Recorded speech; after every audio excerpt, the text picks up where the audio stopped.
So I would like to say that today's presentation has been put together with Cyber Seniors and the New York City Department for the Aging.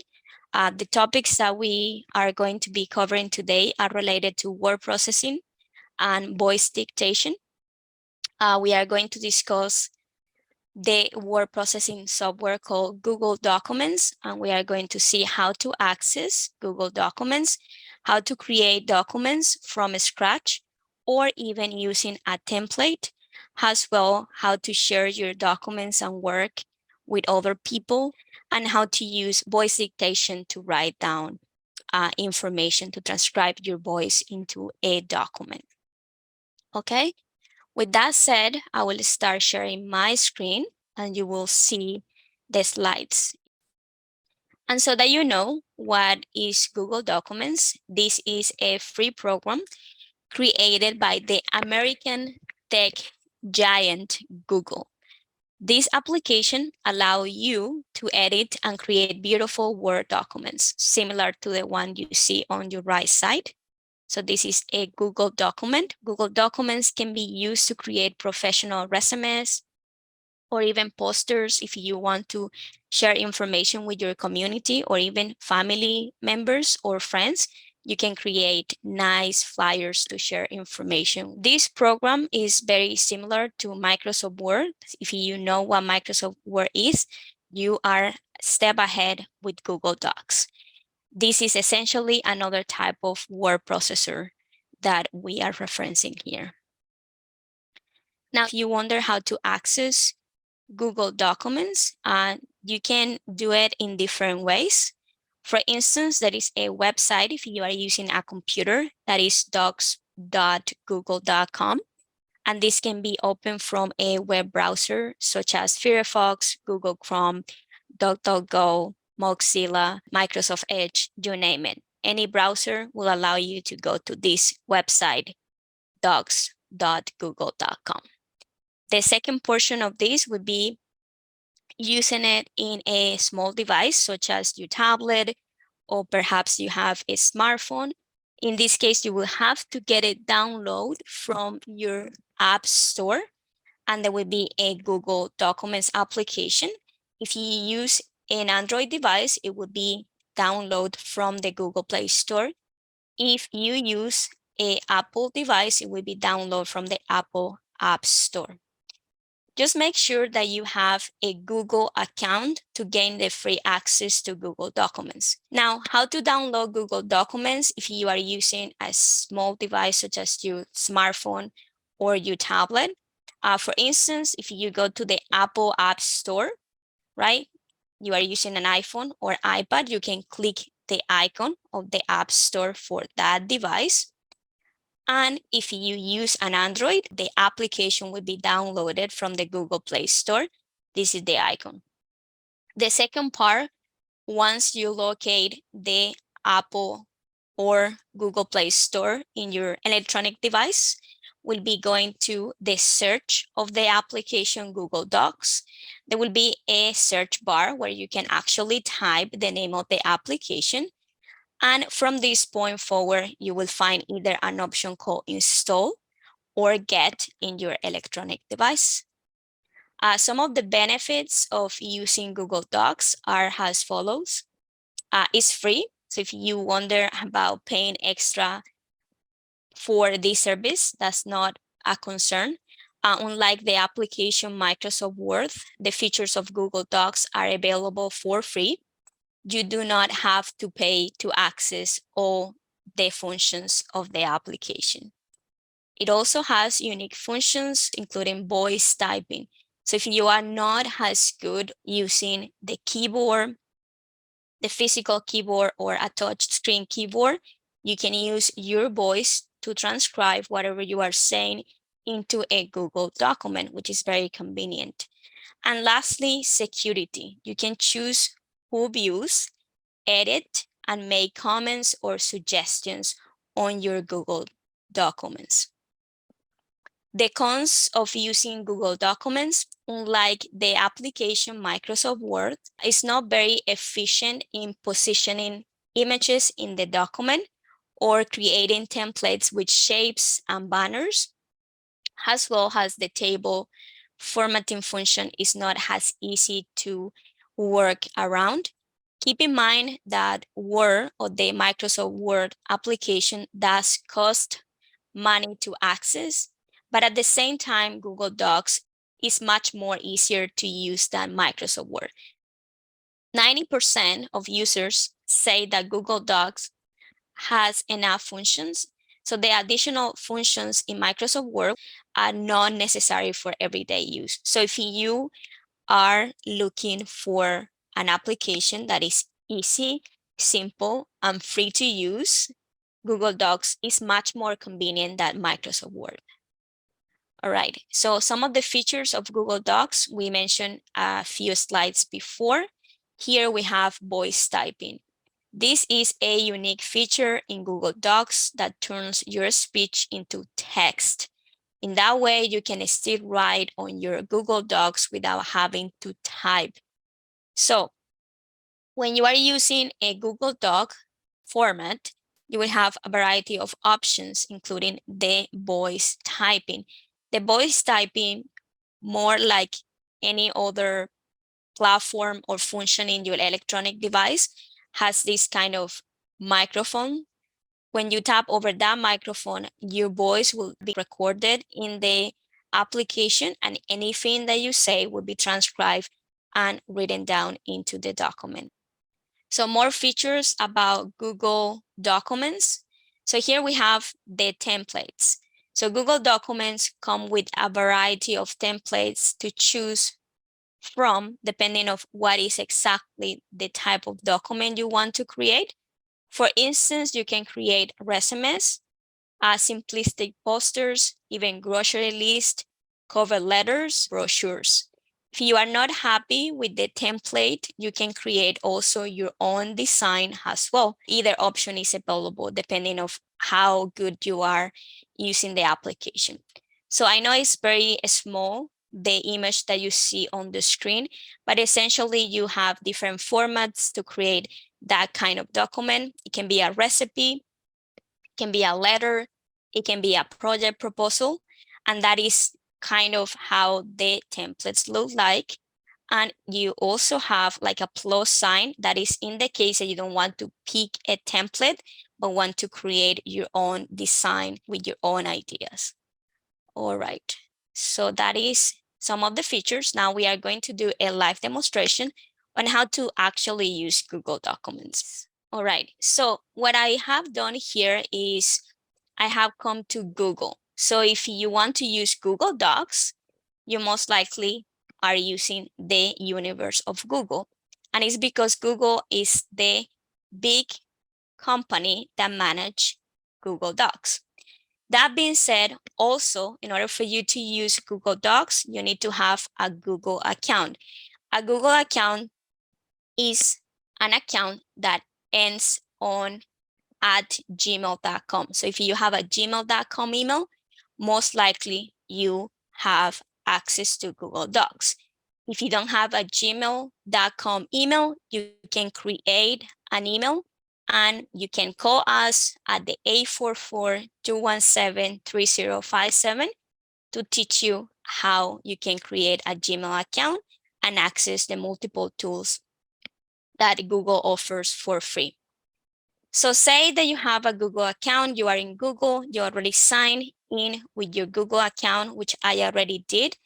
And if I go at the top of my screen, I will have this kind of circle that is the information of the account from Gmail that I'm using. So the account that I'm using is demonstrationcyberseniors@gmail.com. Now, on the left side of this circle, which is my profile, I have these little dots, and this is the universe of all the applications that you have access as a Gmail user.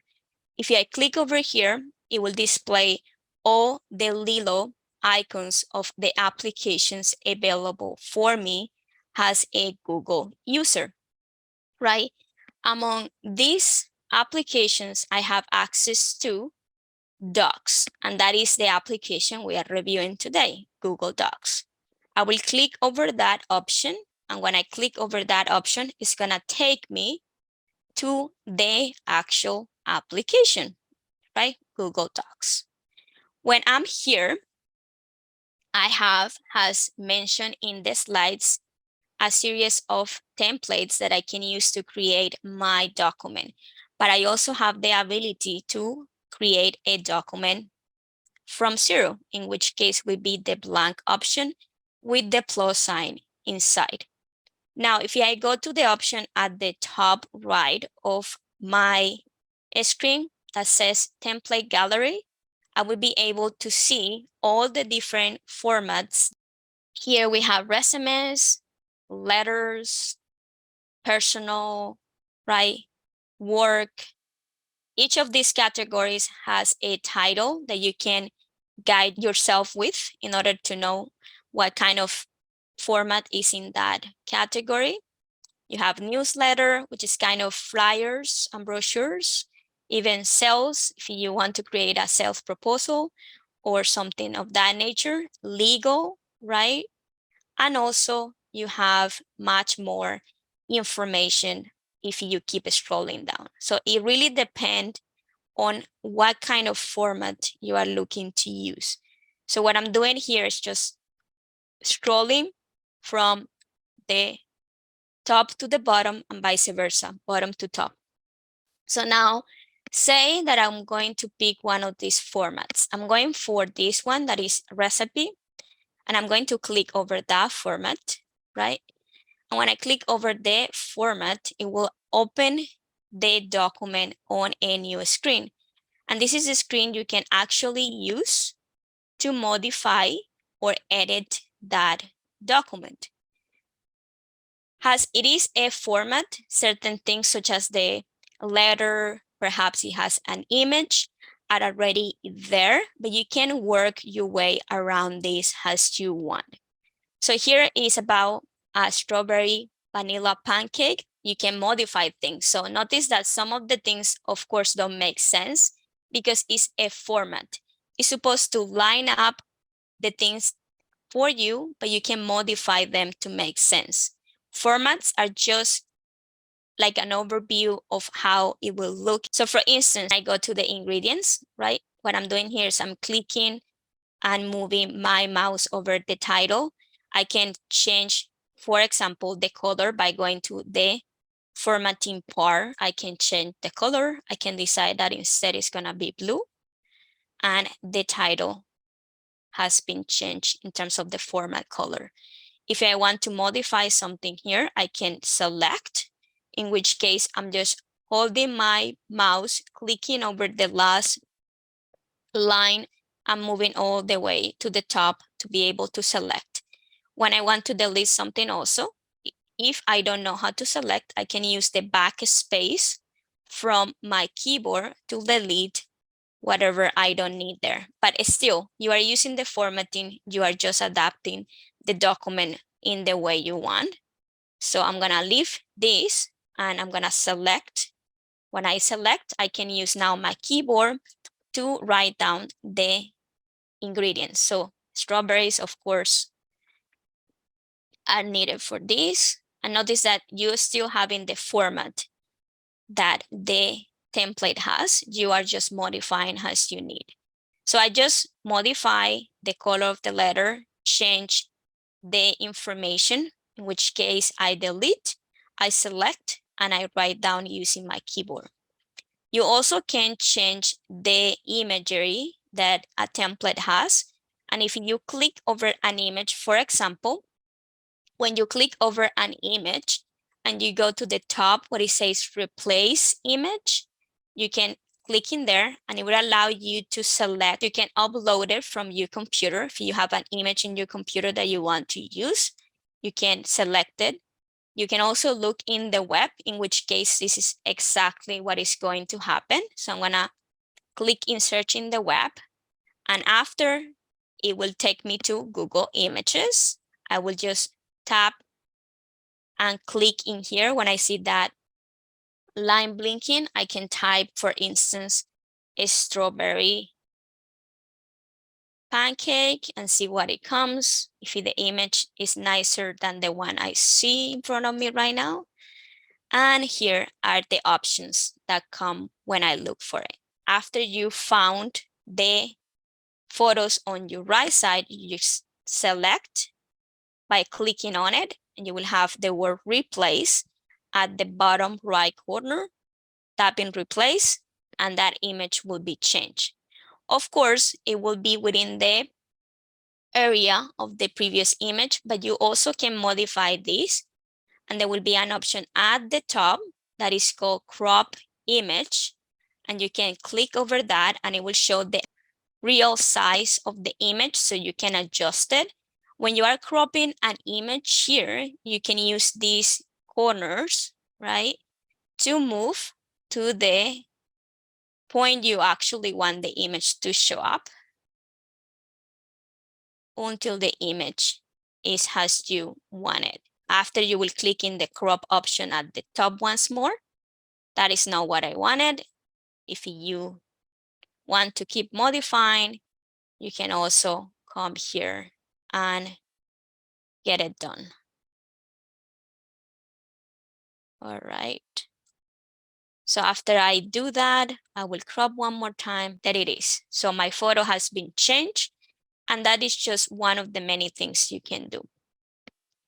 Now, say that I'm gonna keep writing things down, and what I'm doing here is I'm using the bullet option. This is a bulleted list. And when you are using bulleted list and you use the enter in your keyboard, it will keep creating that line of options at the bottom. So say that instead of writing down this with my keyboard, I want to use voice dictation. So in that case, I can go, for example, to the top where my functions are. There is a function called tools. And within tools, you will find an option called voice typing. When you select in voice typing, the little microphone will then be presented at the left of your screen, and you can use that. Now, I'm gonna click in that microphone, and if you have not given permission for the Google Documents to use your microphone, you need to enable, in which case you will select the option allow, and then you can use the microphone to type the information that you want to add into the document.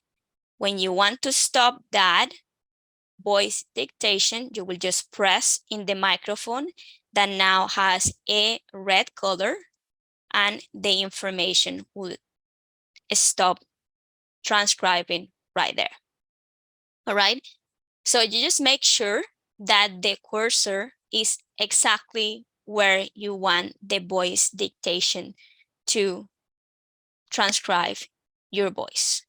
So say that instead here, I'm gonna delete this, and I'm gonna make sure that my cursor is right there. You see how it's blinking? I'm going back to the microphone on the left, click strawberry pancakes. Stop, and there you are. So essentially what I did is that I use my voice dictation to change the title that it was here before. And of course, since I have an accent, voice dictation wrote down kind of funny. If I want to delete something, I can simply make sure that I come to the space that I want to delete information from. When you are in that space, you will see the line blinking, and you can use your backspace to delete and type your things again. All right, so you have the functions or main functions at the top, and you have the formatting options at the bottom. So these are things that you can use at your own leisure. I mean, it really depends what kind of format you are using. Among the formats or skills or functions that are quite helpful when you are in Google Docs, you have also the orientation of your text. And in this case, the orientation of your text is kind of close to the bullet list. And you can decide if you want to align the text to the right. Notice how it changed the orientation to the left. You want it to be in the center, or you want it to be justified, in which case kind of even out the text from left to right. So it doesn't seem too funky on one or either corner. So that is orientation. Here you also can decide how much space you want to have between the text. You have this other option here that is called line and paragraph spacing. And something that you have noticed or should have noticed by this point is that whenever I stop by an option, you will have, a little bit of a title indicating what the option is for. This is much more notorious if you are using a computer. In a small device, it might be much more different. But if you are using a computer and you move your mouse among the different options, they will indicate what the function does for you, so you know exactly what you are doing. All right, so say that I want to space the paragraph. I will come here and you have different options to do that. And just in the case that you don't want the letters to be too clunky, you want them to be visible and clear for the person who is reading, you can use, different spacing, and you see how the letter is no longer kind of stuck, it's much more space. You can also decide things such as changing the letter size. And if you want to change the letter size, you would refer to this number right here. And again, you can stand by with your mouse and it will tell you what the function is. So basically, this is to increase the font of your lettering. And you can use either the minus or the plus to modify things. So if you are trying to create something and you want people to see the information clearly, you can use this to increase the size of the letter. All right. You can also change the font of the letter. And again, I stand by the option. I did not click. I just leave my mouse hanging in there. And it shows the kind of font that I'm using. If you click over that tiny arrow pointing to the bottom, it will show different kind of fonts that you can use to modify your text. So at the moment, it's using a font called Lato, but you can select any other. So for instance, I can select Impact, and it changes for me other option. And as I select, it will change the letter for me. So that is some of the things that you can modify in a document. Of course, I won't be able to name all of them, but I hope that you have kind of an idea. So finally, if you want to add any other information to the document and they are not necessarily text, you can refer to an option called Insert, right? And when you go to the option called Insert, you can select different things that you can add to the document. You can insert an image, a table, a drawing. You can insert emojis. You can insert smart chips or drop-down menus, equations, a watermark, and things of that nature. So you have plenty of options, but I know that this emoji one probably is one that we normally see across the board. So if I use the emojis, it will take me to an option where I can use different categories of the emojis to add to my documents. Let me do that one more time because it seems like it disappeared. Again, just make sure that your cursor is blinking in the space you need that information to be added. Most like we did with the voice dictation, when I'm sure of choosing the space where I want to add my information, that line is blinking. I can go to Insert, I will select emojis. The option of the emojis will then be displayed for me, and I can pick any of the emojis that I want. So when I want to select one emoji, I will just click on it and it will place it right there. Emojis cannot be modified in terms of the size. They have a default size. And as you see, there is no way to actually modify them. You can delete them by using your backspace. They will disappear, but that is about it. You not only have the happy faces, you have different options such as people, animals, food and beverage, travel, activities, objects, symbols, flags. So you can use any of these emojis to give that extra touch to your document. All right. So that is about creating or modifying a document from a format. Say that you want to go back and have the document blank. What do you do? So in that case, I will use my back arrow at the top left of my screen, and I will be taken back to the part where I have all the formats and also the blank document. Here, I can just press in the plus sign and it will show the page completely empty for me. So when you use a formatting, obviously you have a reference of things that you can do. The only indication you will see is type to insert, just in the case that you want to insert a person's name or perhaps an email.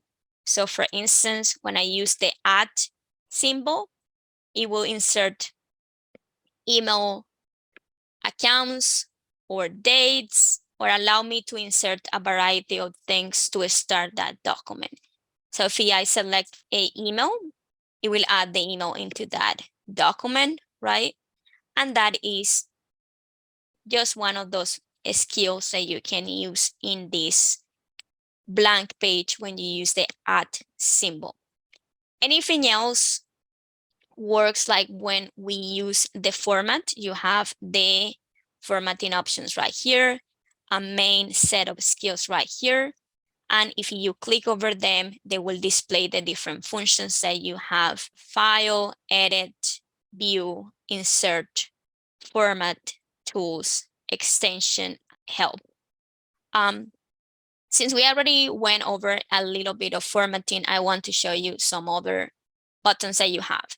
So buttons that are relevant is this one right here, is the ability to move a document from different places in your drive or in the cloud space through your Google account. You can also see the document status if you click in that little cloud option. And on the right side, you have this kind of clock symbol that indicate the different changes in the document. When you are here, it kind of shows the preview of the things that you have modified. Of course, since I just started this document, this is the modification I did. It will show when this was modified. It was modified today. If I tap in the back button, it will take me back. I also have an option to comment or create comments for other people to cooperate in this document, in which case I would click in this chat bubble, and you have the ability to add a comment by using this function, right? And also you can join calls from your Google Documents. That is an option that we are not gonna get into. And also on this side, you have a share button. This share button, what it does is that allow you to share your document with other people. How did you do that? So when you use the share button, it will take you to this pop-up window. And here you can add people, but as well groups. And to add a person, you just have to write down the name of that person. If you have been in touch with this person through your Google or Gmail account, as soon as you start typing their name, it will display the information of the person. And when you see the options, you just click over and it will show that for you right there. After you select or write down the emails or names of the people you want to share this document with, you have this other option at the right side that is called the sharing capability. So what do you want the person to do in your document? If you pick them as a viewer, they only can see the document, but they cannot modify the document. If you pick them as a commenter, they only can comment on the document, but cannot modify the document. If you pick them as an editor, they will be able to modify things on real time in the document.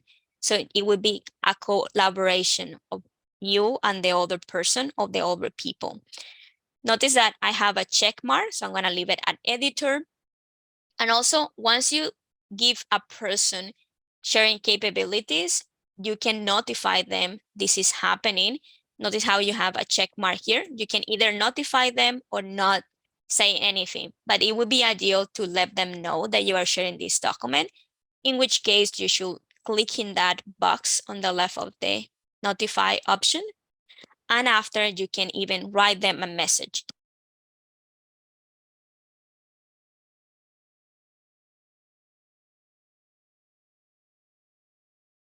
That I write down my message, I can click in send, and then the person will receive a notification saying that you gave them access to that. And it will say something like access updated, right? The person will receive an email indicating that you share a document with them. And once you go again to the share button, now it will show you as the owner of the document and the other person has the editor of the document, all right? So, and you can tap in done to get out of there. And that is about how to share a document with a person so you can collaborate. All right, I'm gonna leave it at here in the computer and I'm going to show how this looks like on a small device. Here is my Android device. This is a smartphone. You can apply these principles to your tablet if you have one as well. And in your device, you can open, in your small device, you can open the Google Documents by going to the Drive application. In the Drive application, you will have access to Google Documents and other applications related to Google. So for example, if I go to my Drive, tap over my Drive, I will be seeing all the documents that I have until this point in my Google universe, and that's how I call it. So this is the document that we just share with another person, and notice how I did this in the computer, but it's also visible in my small device.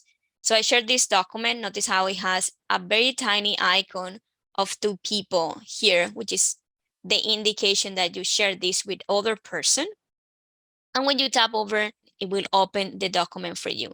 Of course, since I'm using a small screen, it won't look exactly like it did in my computer, but here I have a edit button at the bottom that looks like a pen. And if I tap there, I can modify things. And when I'm about to modify things and I can see the line blinking, I have now my options of formatting at the bottom of my screen and other options at the top of my screen. And it worked similar to what we saw in the computer. Bold letter on the line. Here I can change the color, orientation, bullet list. All right. When you want to finalize editing a document from your smart device, you can tap in the check mark at the top left, tap the X, and it will take you outside that. So that is in the case that you work on that document recently, we'll place it in the recent documents such as it did for me, right? And it would be in my drive. Now, in this case, if you are using a small device, you can also use your plus sign from this point, and it would allow you to create not only Google Documents, but also Google Sheets and Google Slides. And you can use any of these options to create new documents without any type of formatting. When you do that, it will allow you to start from zero, much like we did with the computer. And here, you also can use your voice dictation to transcribe information in the document. At the bottom part, if you are using an Android device, you have something, I know it's very difficult to see, that looks like a small keyboard on the bottom right corner, and that is your keyboard options. And you can select what kind of keyboard you are using. So I'm gonna select Samsung Voice Input, tap in there, and now my voice will be transcribed into the screen. Okay, so essentially I'm using voice dictation, but I did not activate voice dictation with the Google Documents application in my small device. I did it through the keyboard of my device. All right, so this is how it works. If I want to pause this, I can just tap what it says, tap to pause, and that's it. So I will stop writing down whatever I'm saying. So if I want to get out of here, I will tap the check mark at the top. We are going to end with the sharing function that in a small device look like this. Circle at the top right. And when I tap there, it would allow me again to add people to this document in order to share the information with them. To add a person, I just need to write down their name, much like we did with the computer. When I can see the information of the person, if I already have them as a contact, I will select them. But if I don't see the information of the person, I can simply keep writing the email of the person I want to share this document with. All right. And when I do that, I can use the check mark in my keyboard at the bottom right corner, and the person's information would be placed in there. Again, I can decide how do I want them to collaborate in this document with me. So instead of selecting editor, I will select viewer. I will still notify people, and I won't add a message this time, but I will send by using this airplane paper icon, send it, and that's it. The person was added, and I want to show you here in my notifications, I have the info that I received. So it will say Cyber Seniors Training document shared with you, right? And here is the information. So that is how it will look in the end of the person you are sharing the document with. I'm gonna leave it at here. I hope that you have a better idea what Google Documents is and how to use it.